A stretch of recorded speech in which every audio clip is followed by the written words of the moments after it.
Baru kemarin sore saya mendapatkan pengaduan, Gus, rezeki itu jaminan. Kata Gus Banan, rezeki itu kalau habis maka datang lagi. Tapi kenapa sering saya lihat orang-orang yang untuk kebutuhan primernya saja mereka sampai harus berhutang. Sebutlah untuk makan saja sampai hutang. Seolah setelah mereka kehabisan rezeki, benar-benar tidak didatangkan rezeki jaminannya. Melarat sekali, bisa jadi sudah tidak ada kebaikan tersisa.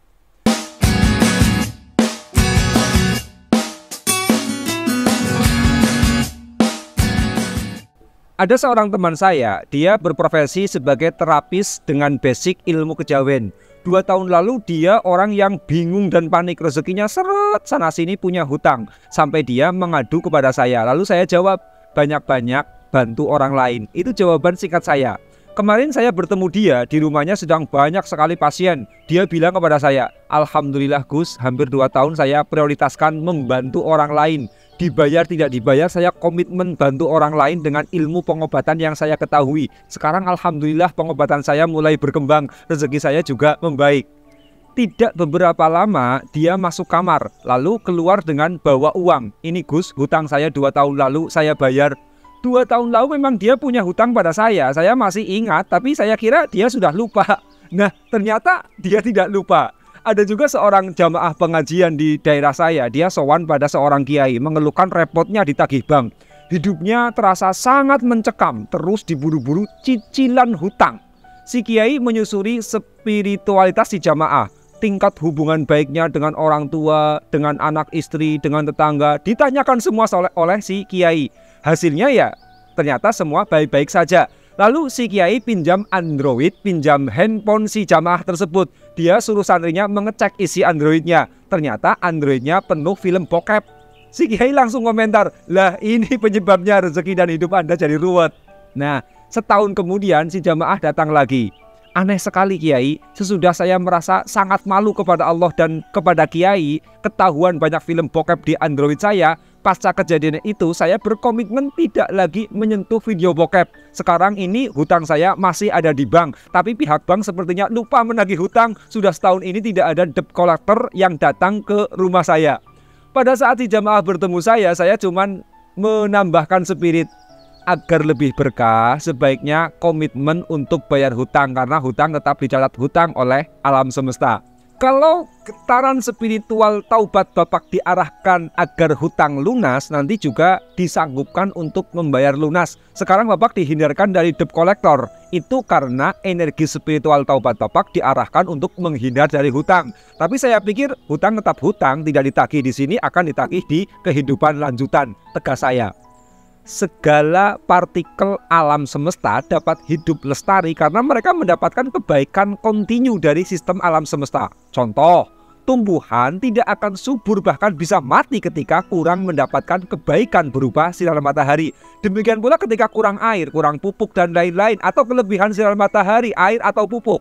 Mesin mobil, motor dan lain-lain semuanya lancar digunakan jika mendapatkan rawatan yang baik. Anda amati saja, semua partikel alam semesta lestari karena mereka terjamin dalam sistem kebaikan. Kehidupan real Anda pun demikian adanya, butuh kebaikan dari Anda agar hidup Anda harmoni. Pada 2 kasus yang saya ceritakan di atas tadi, Anda bisa memahami bagaimana telaknya energi kebaikan berpengaruh pada pertumbuhan kehidupan. Kasus pertama, seorang yang berkomitmen baik menolong. Kasus kedua, seorang yang berkomitmen baik taubat dari bokep. Namun setelah muncul karakter berkomitmen pada sebuah kebaikan, keruwetan hidup mereka perlahan kemudian membaik. Hidup ini terbangun dengan sistem rotasi.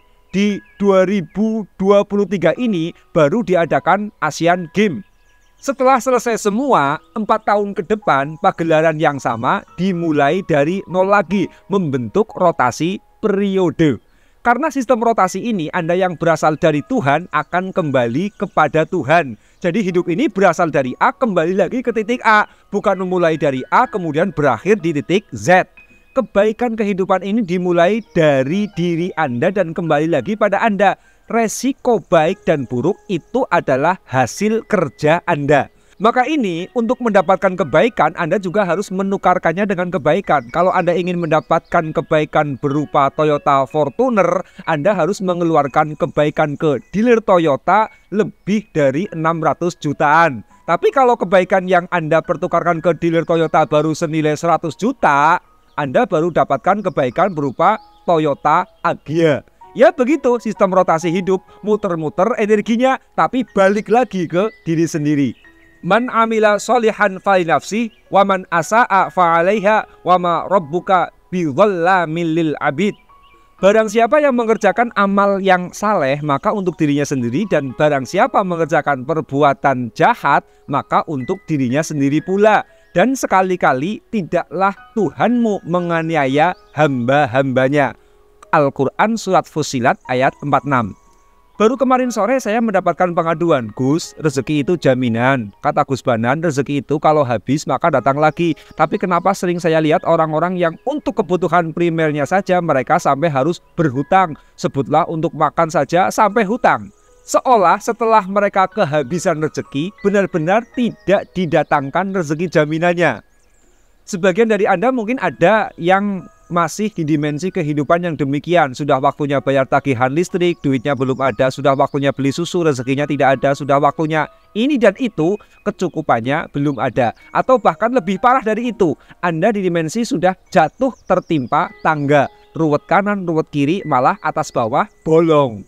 Berapa yang harus Anda pertukarkan untuk mendapatkan kebaikan berupa Toyota Fortuner? Dan berapa pertukaran untuk mendapatkan mobil sepuh yang sudah kecapean? Jika dalam dimensi demikian, uraian jawabannya sederhana. Itu karena Anda tekor perbuatan baik. Itu jawabannya. Coba cek hubungan Anda dengan suami, hubungan Anda dengan istri atau anak dan menantu, cek hubungan Anda dengan Tuhan, cek hubungan Anda dengan bos, dengan karyawan, dengan orang tua, dan seterusnya. Terlihat sederhana, hanya menyingkirkan batu di tengah jalan, hanya menyiram bunga di halaman rumah, hanya banyak tersenyum, hanya menahan diri dari menonton bokep. Namun sekecil itu pertukaran energinya akan menjadi nyata dalam kehidupan. Dan makin berkualitas kebaikan yang Anda berikan, energi yang berbalik juga sama. Jadi waktunya beli susu belum ada duit, waktunya bayar listrik belum ada duit, hingga hanya untuk penuhi kebutuhan primer sampai pusing hutang kanan kiri. Coba bangunlah satu sistem kebaikan nyata dalam hidup Anda. Cek bagaimana hubungan Anda dengan istri, dengan suami, dengan anak, dengan cucu, dengan menantu, orang tua, mertua, tetangga, rekan kerja, bos, karyawan, dan seterusnya. Selanjutnya, telusuri hubungan Anda dengan Tuhan dari titik terdalam di dalam batin hingga ke perubahan fisik. Dan kalau sampai hidup Anda saat ini terpuruk bangkrut, juga lakukan hal yang sama dengan istiqomah. Sekalipun sekedar membersihkan got belakang rumah, asal istiqomah, hal itu bisa sebagai energi kebaikan yang dapat Anda pertukarkan ke alam semesta. Dan Anda jangan mikir 3 bulan dalam komitmen kebaikan bisa mengangkat keruwetan Anda. Saya menulis spiritual pemberdayaan diri di Facebook dulu tanpa ada imbalan balik kurang lebih 2 tahun. Setelah melewati 2 tahun, baru kemudian saya menjadi speaker dan trainer pemberdayaan diri. Benar sekali, semua orang dalam kerugian kecuali orang-orang yang berkomitmen berbuat baik atau beramal soleh. Wal asr innal insana lafi khusr illal ladzina amanu wa amilus solihat wa tawassaw bil haqqi wa tawassaw bis sabr. Demi masa, sesungguhnya manusia itu benar-benar dalam kerugian kecuali orang-orang yang beriman dan mengerjakan amal saleh dan menasehati supaya mentaati kebenaran, dan nasihat menasehati supaya menetapi kesabaran. Al-Quran Surat Al-Asr ayat 1-3. Dan saya sudah membuktikannya bolak-balik. Di antaranya dulu waktu saya baru menikah, kondisi finansial saya itu masih sangat miskin. Saya konsisten membantu moro sepuh, membantu mertua saya mengajar santri-santri beliau di pondok pesantren. Dan alhamdulillah setelah 3 tahun saya mengajar, yang artinya itu adalah sebuah perbuatan baik yang secara konsisten saya kerjakan. Alhamdulillah melewati 3 tahun kemudian saya bisa beli mobil, artinya finansial saya, rezeki saya itu menjadi membaik.